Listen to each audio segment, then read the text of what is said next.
조니 셰프. 자, 이것은 무엇일까요? 예, 호박이죠, 호박. 예. 어릴 때 그 집에서 호박들 많이 컸었는데, 이제 노란 호박. 저런 거 이제 애호박이라고 합니다, 애호박. 약간 노지죠. 그 좌판에서 그 파시는 아주머니한테 큰 거 하나에 1,000원. 인플레이션이 돼도 싸죠, 아직. 저 큰 게 아직 1,000원이에요. 10년 전에도 1,000원이고, 지금도 1,000원이고, 앞으로도 쟤는 1,000원밖에 안 하죠. 예. 일단 양념은 포인트가 3개입니다. 들기름, 그리고 새우젓. 들기름하고 새우젓하고 이게 아주 맛의 포인트죠. 깊은 맛은. 그리고 들깨가루 1숟가락. 이렇게 3개가 맛의 포인트입니다. 호박 볶음의 깊은 맛은 이렇게 3개. 들기름을 많이 넣고 새우젓을 넣고 들깨가루 구수한 맛 넣고, 기본적으로 이제 부족한 거는 소금으로 하고 간을 뭐 안 넣어도 돼요. 고춧가루 조금 넣는 게 좀 좋더라고요. 후추는 기본 들어가고, 그리고 이제 마무리는 검은깨, 들깨, 참깨, 그리고 참기름. 볶음의 뭐 마지막 기본이죠. 고소한 맛. 이렇게 준비하면 되겠습니다. 그리고 부재료는 양파나 뭐 풋고추 이런 거, 마늘 얼린 거죠. 마늘 얼린 거, 양파하고 뭐 고추하고 이런 거 있으면 됩니다. 아주 간단하죠. 이렇게 3개만 주의하면서, 맛의 포인트는 3개 그거만 하면서, 양파는 뭐 한 1cm 정도 사이즈로 잘라주면 됩니다. 양파가 뭐 없어도 되죠. 없으면은, 있으면은 하나 정도, 뭐 양파 좋아하면 2개 정도 넣어도 되고. 양파도 이게 볶으면 좀 단맛이 나죠. 아무래도 호박만 먹으면 조금 심심한 맛이 있으니까 다양한 재료가 있으면 좋죠. 호박은 이건 좀 두툼한 식감이 좋더라고 저는. 두툼한 식감이 좋아요. 그래서 약간 큼직하게, 얘도 한 1cm 남짓 1.5cm 정도. 저렇게 애호박은 잘랐을 때 저 옆에 보면 이렇게 빛이 좀 나지 않아요? 끈적끈적한 진액 나오죠. 개복숭아처럼 저런 게 있어야지 저기서 좋은 맛이 나는 거죠. 구수한 맛도 나고 단맛도 나고 이런 것 같아요. 그 인큐 애호박이라 그래가지고 그 비닐에 이렇게 쌓인 거 있잖아요. 하우스에서 기르는 거, 이런 거는 저런 맛이 전혀 없죠. 그래서 노지에서 난 저런 애호박을 제가 좋아합니다. 저게 이제 노랗게 되면서 단맛이 나게 되죠. 그래서 열 받으면 저게 이렇게 속이 노랗게 돼요. 껍데기도 노랗게 되고. 그래서 노지 애호박을 써야 깊은 맛이 난다 이런 얘기죠.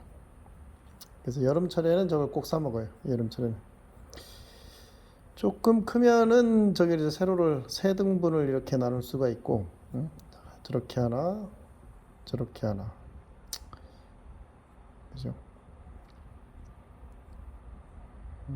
두께는 1cm 보다 좀 작으면 빨리 익긴 한데 식감이라는 게 있어요, 그죠? 그리고 이게 잘 익습니다, 호박이라서. 무조건 잘 익힐 거니까 물러서. 그래서 보통 1cm 남짓, 그 정도 두께로 썰어주면은 전 좋은 것 같아요. 아주 부드러우니까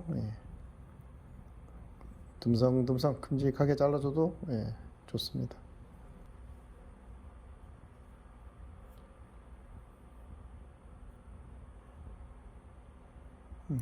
좀 많은 사이즈로 굵직굵직하게 잘라주는 게, 투박하게 잘라주는 게 더 포인트다 이런 얘기죠. 자, 이제 후라이팬에 들기름이죠. 들기름이 제법 비싸지, 그죠? 들기름을 좀 넉넉하게, 약간 이거 쏟았다 싶은 정도로 좀 많이 넣어주는 거. 4숟가락 되겠죠? 호박이 좀 큰 거라서 보통 호박에 한 2개쯤 된다고 보면 됩니다. 그래서 보통 한 2숟가락. 근데 이제 들기름이 비싸고 좀 그러면 포도씨유를 좀 반반 섞어줘도 관계는 없어요. 들기름으로만 다 해도 더 맛있고 포도씨유랑 뭐 섞어도 좋고요. 그냥 들기름은 꼭 들어가야 된다는 거죠. 이게 이제 가지볶음하고 뭐 호박, 호박이래 두부조림, 뭐 가지볶음 이렇게 사실 비슷비슷해요. 들기름이 베이스로 들어가죠. 새우젓도 들어가지, 그죠? 가지볶음엔 안 들어가는구나. 간장이 들어가죠. 하여간 밭에서 나는 놈은 들기름이 참 잘 어울린다 이런 얘기죠. 우선 호박이랑 볶아줍니다. 호박부터 익혀야죠. 호박이 두꺼우니까.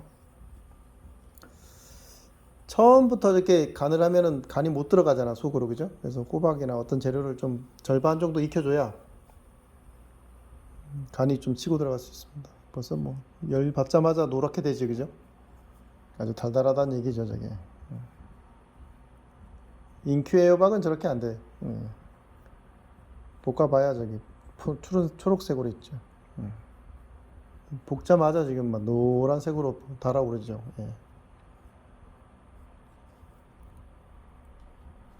그래서 타지 않게 계속 시간을 두고 그 딱딱한 껍질 부분이 조금 익어갈 정도로 노랗게 색깔이 변한 그때까지 그 간이 벨 동안 간이 벨 수 있는 데까지 1차 호박만 먼저 볶아줍니다.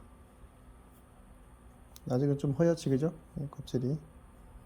껍질이 좀 물렁해져야 간이 배니까 그때까지 일단 볶아줍니다.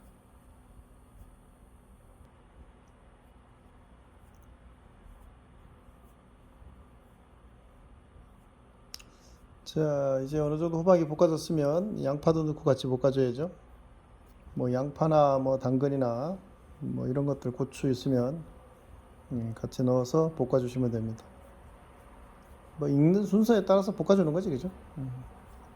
그리고 양파 같은 거는 뭐 생으로도 먹는 거니까 굳이 뭐 열심히 익히려고 할 필요가 없어요. 어차피 나중에 좀 또 육수도 넣어서 해줄 거니까.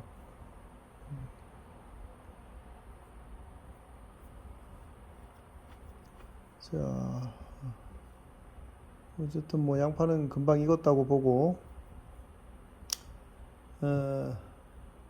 이렇게 되면 나머지 홍고추나 청고추 냉동으로 되어 있는 거죠. 마늘 저것도 냉동입니다. 참고로 그 홍고추는 6월달 요때 7월달 요때가 제일 싸요. 그래서 쌀 때 사서 잔뜩 사서 저렇게 잘 썰어서 씻은 다음에 말려가지고 저렇게 잘 썰어서 냉동해 두시면 1년 내내 먹을 수 있습니다. 저렴하게. 홍고추도 지금이니까 싸죠. 겨울철 되고 그러면 엄청나게 비싸죠. 10월 넘어가면 몸값이 아주 비싸지죠. 그래서 6월, 7월 요런 여름 때 저렴할 때 사서 냉동실에 좀 재워 두시면 1년 내내 홍고추를 먹을 수 있다. 이런 얘기죠. 자, 이제 부재료까지 다 볶아주시면 거의 뭐 다 끝난 거죠. 일단 볶는 거는.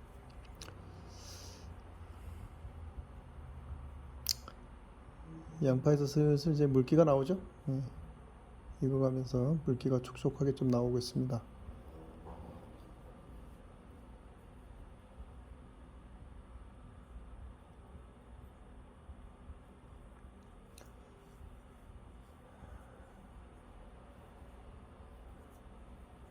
자, 이렇게 다 익었으면 이제 간을 해야죠. 새우젓은 강경 새우젓. 원산지가 강경이지, 그죠? 보통은 한 숟가락 크게 넣어주면 되는데 양이 많으니까 2숟가락 정도 넣어주죠. 싱거운 것보다 좀 짭짤하게 하는 게 좋아요. 왜냐면 나중에 이제 물 부어가면서 간을 맞출 거니까 짜다고 걱정하실 필요 없어요. 새우젓이 큰일 납니다. 일단 새우젓 가지고 한번 볶아주죠. 밑간을 하는 겁니다. 그래야 간이 호박에 새우간이 조금 찜틀하겠죠. 자, 하자마자 물이 확 나오지, 그죠? 예, 저게 삼투압입니다. 삼투압. 저게 물이 나온다는 얘기는 새우젓의 짠맛이 호박 속으로 들어갔다, 이렇게 보는 거죠. 그래서 밑간이 된다, 이런 얘기죠. 그죠? 물이 아주 흥건하게 나오죠. 괜찮아요. 저 물을 먹는 겁니다. 호박의 단물하고 새우젓의 짠맛하고 두 개가 이게 열구환이 되면서 아주 깊은 맛이 나요. 그래서 물이 좀 있는 게, 자박하게 있는 게 좋습니다. 그 물이 너무 맛있어요. 고춧가루를 안 넣고 해줘도 되고, 색깔이 밝은 게 좋으면 저는 그냥 좀 있는 게 좋더라고요. 맛도 그렇고 빛깔도 그렇고. 그래서 고춧가루도 좀 넣어주시고, 뭔가 색깔이 아무래도 붉은 기운이 있는 게 식욕이 조금 좋겠지, 그죠? 저는 그래요. 고춧가루에서 많이는 안 넣고 살짝만 넣어주시고,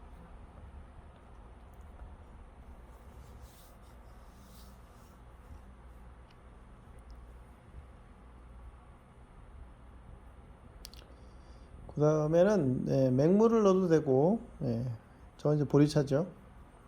보리차를 좀 자박하게 넣어서, 뭐 육수를 넣어도 되고 뭐 괜찮습니다. 이 맹물을 넣어도 사실 큰 문제는 없어요. 새우젓이 워낙 깊어서. 저는 보리차를 주로 이용합니다. 육수도 아닌 것이, 맹물도 아닌 것이 아주 간편하게 집집마다 있잖아요, 항상. 그래서 보리차 같은 걸 좋아합니다. 자박하게 넣어서 익혀주면 되죠. 후추를 먼저 넣었어야 되는데 까먹었어요. 뭐 아무 때나 넣으면 되죠, 뭐 후추야. 끝날 때도 또 넣어도 되고. 단골 손님입니다, 후추는. 그래서 자박하게 호박에 새우젓이 충분히 배일 수 있도록, 간이 배일 수 있도록 충분히 자박하게 상태에서 간을 좀 배게 놔둬야죠. 물도 그렇다고 한강을 하면은 호박국이 되잖아요. 명색이 조림인데, 볶음인데 물이 또 많으면 또 모양이 이상하잖아, 그죠? 그래서 자박한 정도로 물을 넣어서 졸여준다, 이런 얘기죠. 이 상태에서 간을 봅니다. 이 상태에서 간을 봐서 뭐 싱겁다 그러면 뭐 소금 간을 좀 해도 되고, 조금 짭조름하겠지, 그죠? 아까 조금 여유 있게 새우젓을 넣어서 짭조름해요. 그러면 여기서 물을 좀 넣어가면서 간을 맞춰주면 되는 거지. 이게 비법이죠. 간 맞추는 비법이에요. 조금 짭조름하게 해서 간을 배게 한 다음에 물을 살짝 넣어가면서 짠 맛을, 수준을 맞춰준다, 이런 얘기죠. 여기까지만 하면은 뭐 90% 끝났어요. 게임 끝이죠. 간단하죠? 새우젓만 가지고 짠맛만 맞춰준다, 이런 얘기죠. 그리고 이제 간을 맞춰보면 뭐 대충 맞죠. 왜냐면 조금 짜더라도 새우젓이 아주 감칠맛이 좋아요. 그래서 먹을 수 있을 거예요. 소금은 참고로 안 넣어도 되는데, 좀 혹시 부족하면 소금으로 간을 맞춘다, 이런 얘기를 하신 거고. 다 끝났습니다. 이제 빛깔 한번 보면 노랗지, 그죠?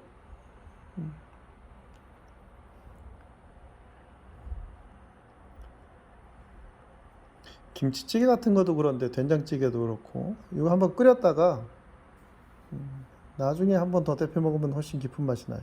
왜 그런지 생각해 보시고요. 다 됐으면 이제 마지막에 들깨가루 한 숟가락. 저건 두 숟가락은 좀 많은 감이 있고요. 세 숟가락은 조금 많죠. 그래서 조금 최소한으로 넣으시는 게 좋을 것 같아요. 고춧가루처럼 넣은 듯 만 듯. 제가 보니까 한 숟가락 큼직하게 넣는 게 좋은 것 같아요. 너무 많이 넣으면 또 들깨죽이 돼버리잖아, 그죠? 그래서 주인공이 와전되는 경향이 있으니까 들깨가루는 과하지 않게.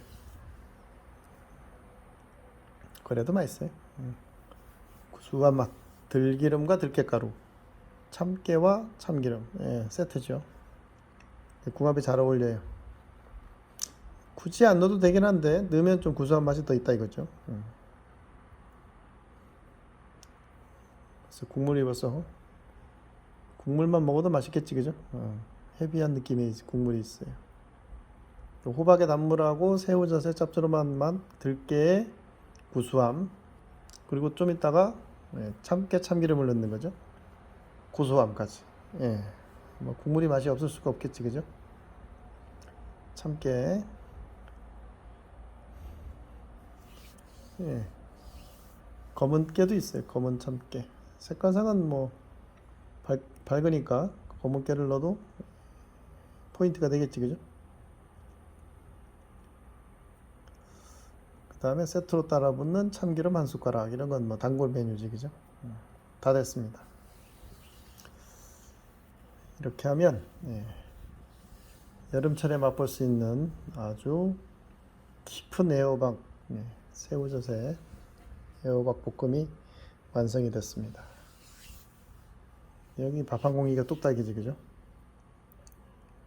이렇게 먹어도 되고 한번 식혀서 먹으면 한번 식혀서 다음날 먹으면 간이 속까지 꽉 배서 훨씬 깊은 맛이 나죠. 구독, 좋아요, 알림 설정